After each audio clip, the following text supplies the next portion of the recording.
Hello, as I said, I'm Shane Huntley, and this is Mike Wiasek. We're engineers on the Google security team, so we actually write code and stuff sometimes when we're not speaking. We are going to talk to you today about the threats that we analyze in the threat analysis group. We're going to talk about basically what we see day in, day out as the threat landscape. We're going to talk about how we see people trying to meet these threats and sometimes failing and the challenges we face. And then we want to end on a happy note and actually talk about the solutions and where we see we can actually start to win this battle against the modern cyber threats. So, what does the cyber threat landscape look like now? And the real answer is it's changing rapidly. Like 20 years ago, it was hobbyist teenagers in their basement. Hacking was very much like a whole hobbyist sort of scene.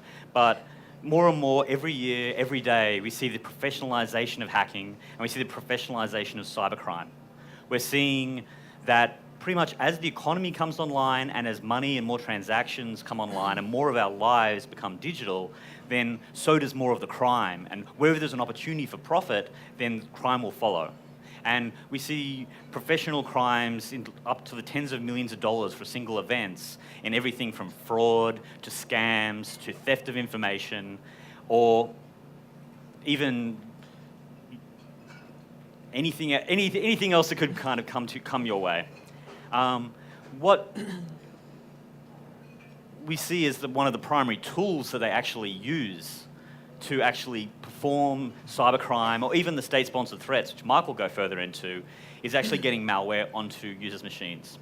And when people say malware, the kind of generic term for malicious software, we're talking about pretty much any software, virus, Trojan, that is installed in some way on the user's end machine, and then that machine then becomes under the control of the bad guy. And again, there's been this rapid evolving. Like, back when I was a kid, there was the floppy disks, and the viruses got on the floppy disks. It was all untargeted. It was basically a few miscreants, but it wasn't this sort of targeted effort. Now we're really seeing that malware is a professional tool, and there's many subsets. There's organizations now that collect all the malware that's going on out there in the world, and they try and pull together and analyze all the samples, and they're literally getting hundreds of thousands of unique samples every day. And our team does a lot of the analysis of these sort of works, and we try and look at all the threads. And what we see is there's tools that are there to send spam. There's tools to collect your username and password. There's tools that is there to steal private information and suck up all the intellectual property from an organization and send it back somewhere. But we're also seeing malware authors and controllers pulling together literally millions of machines into large botnets. And those botnets of connected machines can be used for any number of purposes, including conducting quite sophisticated attacks to knock websites offline. So the question is, how does the malware get on the machines? It's not floppy disks anymore. Like, most of the kids these days wouldn't recognize a floppy disk if they saw it.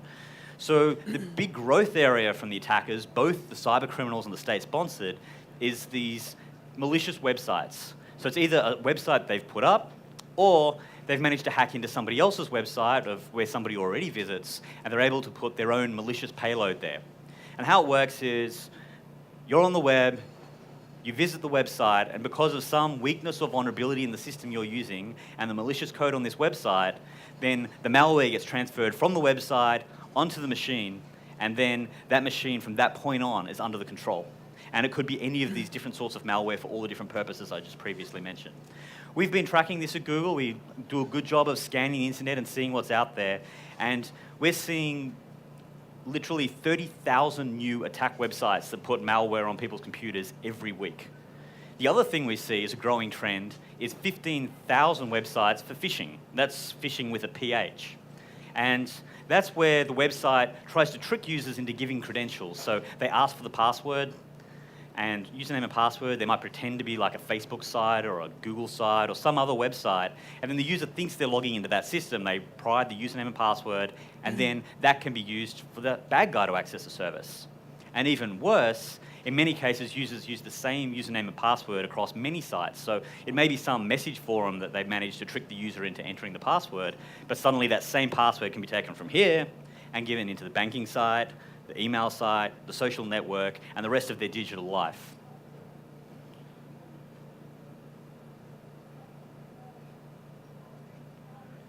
So odds are you or somebody you know has received an email which is an instance of a scam called Mugged in London. And if you haven't, I'll explain it. Basically, you get an email from someone who you communicate with quite often, and that person says, help, I've been traveling, I'm in an international city. The scam artists usually like to use London, and they say, I've been mugged. Can you please wire me some money so I can pay my hospital bill, pay my hotel bill, they won't let me leave, or even buy tickets to come home. So now, obviously this is a scam, right? Like, this isn't rocket science in this terms of this doesn't sound right, especially if you know your friend's not traveling. But the interesting part of this is, how did they send you that message? Because even if you were a computer security expert and you looked at that message in detail and you looked at all the technical information about it, that message really did come from your friend's account. So how did that happen? Well, Shane talked about phishing, and he also talked about password reuse, where people are reusing the same email and password across many different sites. So these hackers or scam artists, whatever you want to call them, they will hack into third-party sites, like a message board or something like that. They steal all of the email addresses and passwords of all the members, and then they log into those accounts hoping that the same password will work. They log in, they look at the address book, they say, who does this person talk to often? And then they email their friends this scam. Now they're hoping that when the recipient receives the message, your heart is going to go out to that person, and you're not going to second guess, like, oh, of course, Shane's hurt. Of course I'm going to send him $500. It's perfect. I don't want him to be in trouble. And it's profitable. So while it's not terribly sophisticated, it is actually an example of just how something as simple as using the same password across multiple sites can cause some serious problems. Okay. Let's talk about state-sponsored threats, because this is what the media loves. This is the big thing in the world today of cybersecurity. It has many different names: state-sponsored threats, state-sponsored espionage, advanced persistent threats, also abbreviated APT. And I'm going to refer to these as APT for the rest of the talk, purely because it's way easier than saying state-sponsored threats over and over and over again. So how do we define it? Because we need to have a common definition for it. And the way that we tend to view APT incidents is as computer or network intrusions for the purposes of stealing data to benefit a foreign intelligence service, to benefit domestic industry, or to spy or monitor people who have agendas which might be against the status quo, such as freedom and democracy activists in parts of the world. The important part of all this is either conducted by a nation state or it's condoned by a nation state. Now, Google was affected by an APT incident in late 2009, and this became known in the press as Operation Aurora, because there was a bunch of other companies involved, and the name that somehow floated up to it was that. It caused drastic changes in how Google conducted, its fundamental businesses around the world, but also in terms of how we thought about security. Now, is this problem, it's usually focused and blamed on China, and we've kind of made our thoughts on how China plays its part in this quite clear, but one of the things that a lot of people don't realize is other countries are now picking up these techniques too. Because Shane has said before in presentations, it's cheaper than a spy satellite. And it is. You get 3 guys in a garage with some computers, and they can actually collect a lot of information for pretty much anyone. So areas where we see this growing a lot is particularly the Middle East. I think over the past year or so, we've seen an explosive growth in the Middle East and how these techniques are being used by various governments. How does an APT attack look? How does it start? How do these super hackers get onto your computer? Well, it can look like this. This is pretty boring. It's an email that looks like it came from a payroll department at a company. It was sent to me, and there's some links there, and that's really it. That actually is an example of an APT email. It was used as a lure to try and hack into a company. Not actually to me, by the way. So what happens if I click one of those links? Well, one of 2 things could have happened. The server who responded to the link could provide me with a phishing page and attempt to steal my credentials, and then they'll try and use that to break into my account, the same way the scam people did with the Mugged in London scheme. Or it might actually try to exploit my computer and, as Shane said, force malware down onto my system, putting it under the attacker's control. That's really it. A simple link can actually bring down an entire organization. Also, I have an instant message there. This one came from Shane, and he says, check out these photos. Now, how do I know that's actually Shane? I mean, it could actually be sent from his account. The person could actually be logged in, but just as we saw with the Mugden London scam, he might have fallen for this already. Yeah, sure. He might have fallen for this already, and they used his account to target me. So you can see how we're all dependent upon each other. So in the next bit, our title is Security in Action. So we're going to talk about security in action in terms of how the old paradigms really aren't meeting the new threats. The old defenses have built up organically over time, and sometimes they don't quite meet the bar in countering the sort of threats that Mike and I have described. So let's go back to our targeted attacker coming after, I don't know, some Canadian business or maybe part of the Canadian government. What's the typical target network and target computer that they have to kind of beat and compromise to steal your data today? Too often, what we see from the bigger companies and Western governments and many governments around is that it's going to be Windows XP. Now, Windows XP had this great big launch event in 2001, which was 12 years ago. And also, we also see these organizations in older versions of browsers, such as IE6, IE7, which maybe at best are from the mid part of last decade. And you know what? As an industry, we've all learnt a lot about building secure systems and secure operating systems since 2001. Many of the modern protections and other systems just aren't possible on these older systems. In fact, the more kind of larger the organization, in many cases, the more chances their computers are going to be obsolete, unpatched, unsupported. The kind of state-of-the-art in terms of IT management, we see professional IT management and contractors, they deliberately hold back patches, they deliberately want to keep platforms at older, known versions. And I'm sympathetic to the reasons. Some of these are that they have legacy systems to support, they're really cautious about business continuity, and the feeling has been, and it might have been true 10 years ago, that it's better to be like safer than sorry with regards to updates. But the trouble is that that isn't the case anymore. What we're seeing at the moment from one of the most prolific state-sponsored attackers is their weapon of choice is actually a 2-year-old exploit against a version of Microsoft Word. But they still find it so productive to send this exploit in a Word document that was fixed over 2 years ago that they still send this out every single day and they have success every single day.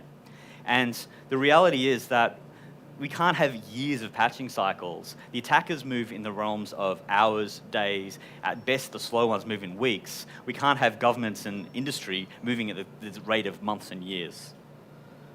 And the bigger picture is really where we're failing sometimes as an industry is security rapidly falls down to become security by checklist, that people are worried about becoming compliant and following the steps. So they, install a firewall, install an antivirus, get certified, get some stamp saying they're secured, and that's considered the security procedures and everybody's happy and they think they're secure. Unfortunately, adversaries love these checklists because, one, the checklists were really written from an older day. They're really written to protect against, the blaster worm from 2004, not the state-sponsored attacker of 2013. It also gives them a predictable environment, and also, many cases, it draws people to emphasizing perimeter security. And whether it's a perimeter on the edge of your organization, or even worse, a perimeter on the edge of your country, you can't draw a perimeter that you can't defend. And these perimeters mean that you put all your effort in security on, say, the edge of your large corporate network with 50,000 users, and then when one of those users has to drive-by download, none of your resources are there finding the attacker on the network, detecting what's going on, and there's no internal security between the resources, so one personal admin in the middle of the computer who shouldn't really have a lot of access, suddenly they're able to walk through the entire network. And we hear stories again and again and again where adversaries are able to get one beachhead and then quickly move to the core, central intellectual property of an organization within, at most, hours. Okay, so we have to fill in the blank. Who's going to solve the problem? If anyone has the right answer, I'd be happy to take it.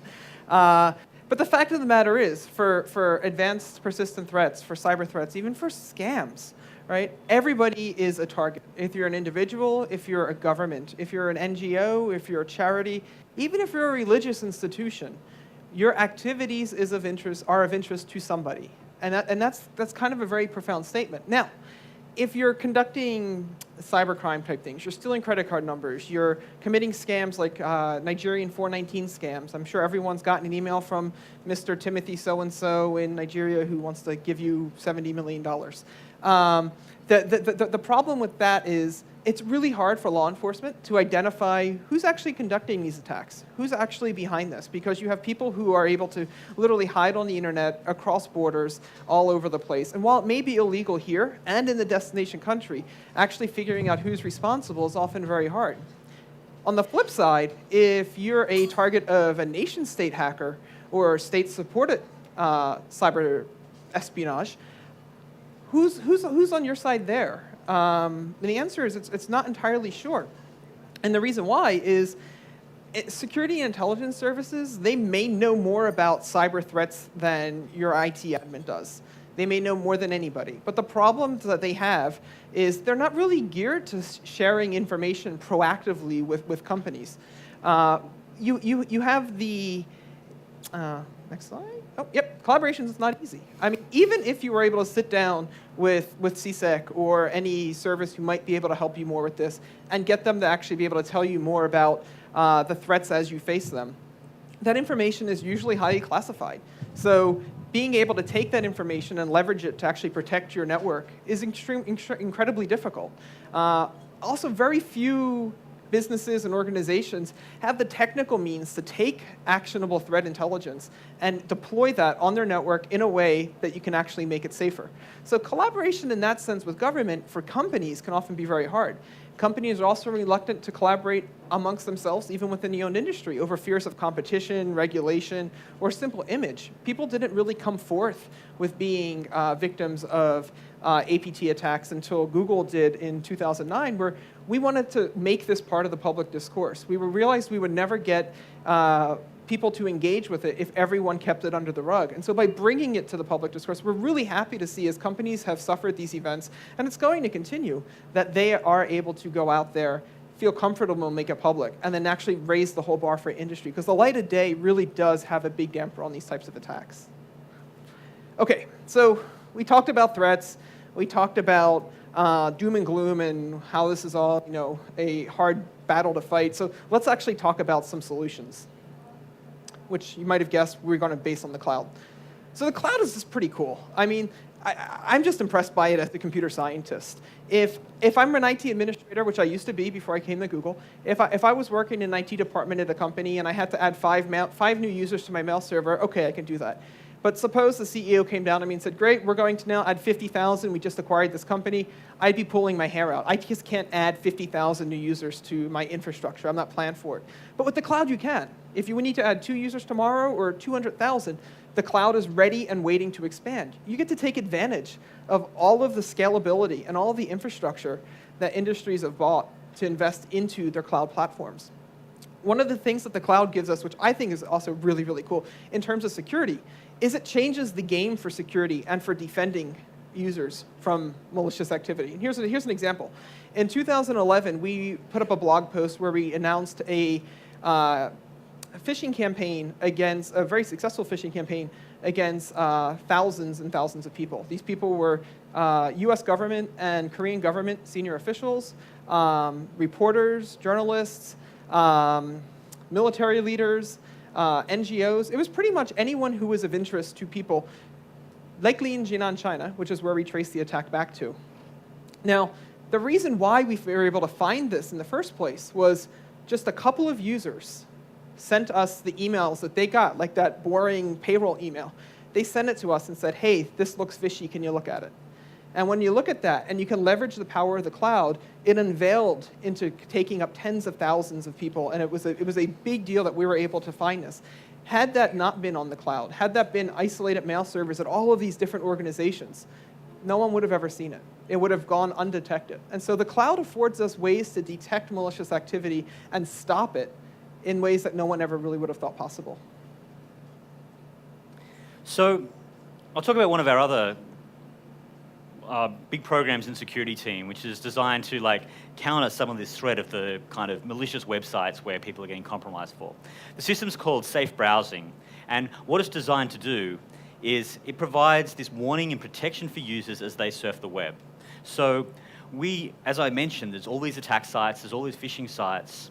We actually, through Chrome, we feed this data in, but also we make this feed available to other browser manufacturers, and it's been taken up by Firefox and Safari, that when they go to visit this website and otherwise they would have been compromised, they suddenly get a nice strong warning saying that you really don't want to do this, here are the protections, and go back, dragons be here. So by doing this, we're able to provide a lot of protection, kind of leveraging our knowledge of the entire internet and feeding it down to the individual user on their machines. In fact, a lot of this work is actually carried out in Canada. In our Montreal office, we have a significant fraction of the team are actually doing the engineer, keeping the entire internet safe here from Canada.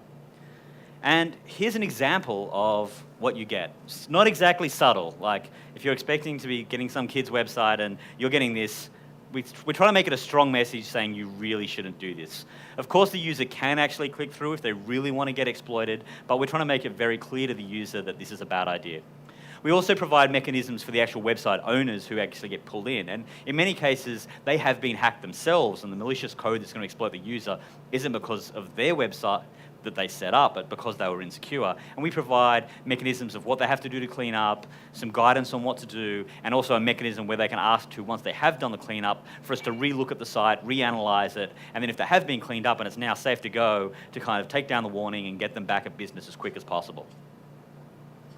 So there's a lot we can do on that sort of automated front to actually kind of stop users in a way, but sometimes the message is a little bit more subtle and we need to really empower our user base.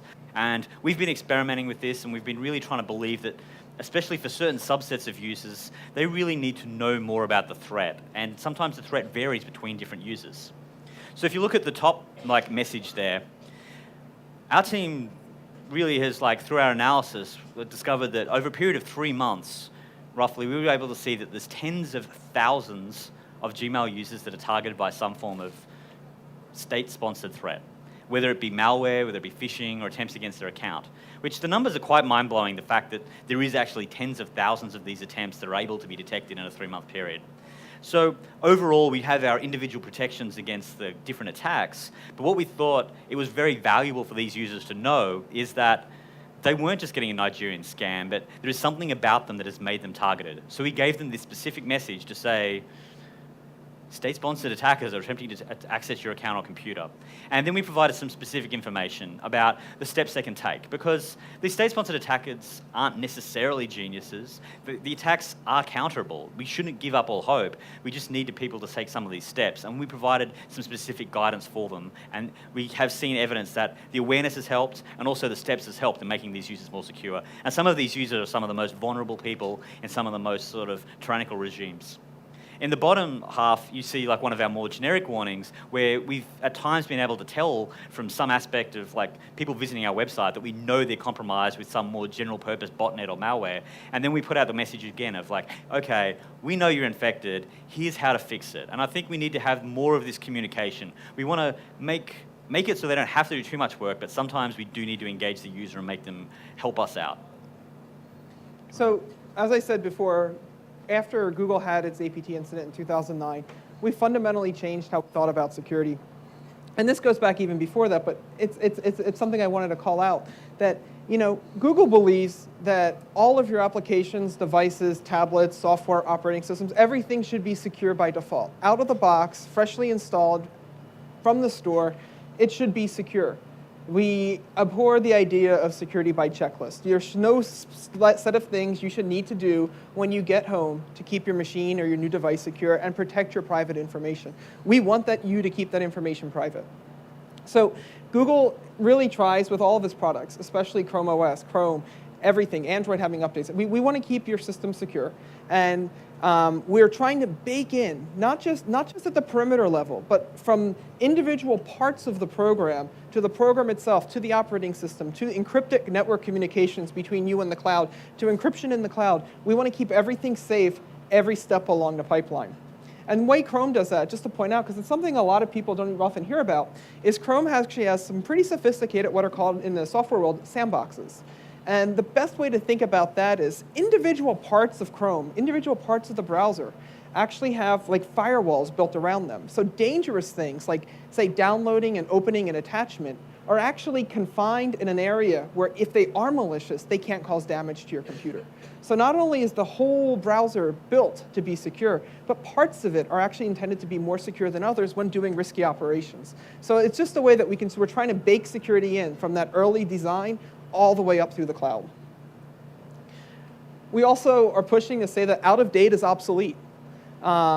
Patches, as Shane talked about, the fact that a 2-year-old exploit that has been fixed by Microsoft is still the backbone of part of a nation's cyber espionage efforts is really sad. Like it's almost the user's fault here for that being the case. It's also the system. It's also the systems people are using. The fact that they don't keep themselves up to date. When people report vulnerabilities to software companies, the patch cycles, the time it takes for them to analyze that vulnerability and get a fix available for users can sometimes take months, or if not years. Google, we want to see that pushed down to hours. And so when there's a vulnerability in Chrome or any of our products, we literally have everyone on staff at their computer ready to go to have a fix out to protect users literally within hours, if at all possible. We are working around the clock to try and change the dynamic. The whole concept that you can report a vulnerability and it take months to be fixed, maybe even weeks to be acknowledged, is simply out of date. It's out of touch with how fast the attackers are moving. We need to be 2 steps faster than that. We can't hold back patches. We can't say, I can run insecure software on my secure network because I have a firewall. It doesn't work like that. Every part of your process has to be secure, and that's where we're trying to take things. Also, you've heard about numerous times from both of us about how passwords are often the weak link in the matter. People are just really bad at trying to pick up good passwords. They're also really bad about reusing the same passwords over and over again. Something I've used in talks before is there's probably several people in here who have 2012 or 2013 as part of their password right now. People aren't good at picking good passwords. And so one of the things that industry has been able to do for a while, IT admins for secure areas have been able to use 2-factor authentication. Some of you probably have them from your jobs right now, a little token that generates a new code every 60 seconds, and to log into your mail, you need your username, password, and that code. And that code is meant to help deter password theft, so that even if your password is stolen, bad guys can't log into your account. Now, this wasn't within reach of average users. People individually couldn't use this. So in 2011, we launched 2-factor authentication for Google. And so you can get an app for your phone, iPhone, Android, BlackBerry, anything, and generate codes to protect your account. So even if your password is stolen or lost, you can still be sure you have some measure of control over your private data. Now, since then, we've been thrilled to see the industry embrace the concept as well. You have a whole bunch of tech companies who make services everyone probably uses every day who are launching out these capabilities to do 2-factor authentication. And it's a step to try and strengthen the idea of passwords. But ultimately, we would like to see passwords die completely. We think there are better solutions out there, and Google's actively working on trying to make passwords a thing of the past and have things that can't be stolen so you can protect access to your information. People don't often think about stability in terms of security. But stability is part of security in the sense that you need your services to be available. Because if you get a flood of traffic, whether it's good because you have a new product launching or you're launching a new tax form online, or if it's stability because you're getting a flood of malicious traffic to try and conduct a denial of service attack on your website, you need to be able to handle that. And the one thing that the cloud is giving you with all of this, it's giving you that elastic capability. If you're thinking about services, you can not only expand the number of accounts that you have from 5 to 50,000 by flipping a switch, you're also getting the ability to have, in case of Google's cloud, you're getting to have the same team that's keeping Google.com online support your own organization. And that's a pretty crazy thought. You're leveraging multiple geographically distributed data centers. You don't have to worry about a tornado here or a hurricane here. Your data is spread out. It is safe in secure buildings. And that's a great thing that no organization can really provide themselves with that level of stability in their system. And so that's pretty awesome, too. So just to summarize, the cloud gives us new opportunities for defense. It gives us things to do like safe browsing. It gives us the ability to harness the collective strength of all the users. So one person seeing something suspicious, reporting it, can protect untold millions more. The cloud platform as we're viewing it is always going to be up to date. You open that box up. If I lose my phone, which I left back there somewhere, if I lose my phone, my data is still secure. My data is in the cloud. That phone is nothing more than a way to view data that's in the cloud. And so I keep positive control over it because any device I have is simply a window to it. And it's rock solid. You get that stability. You get that Google.com uptime on your own services. And so that's a pretty powerful thing, too. So we have a link here, and whether or not you use Google products, google.com/security. We have a whole lot of tips up there to help keep you safe online. So please go check it out. It's something we encourage you. We like to see everyone be safe. And yes, thank you very much.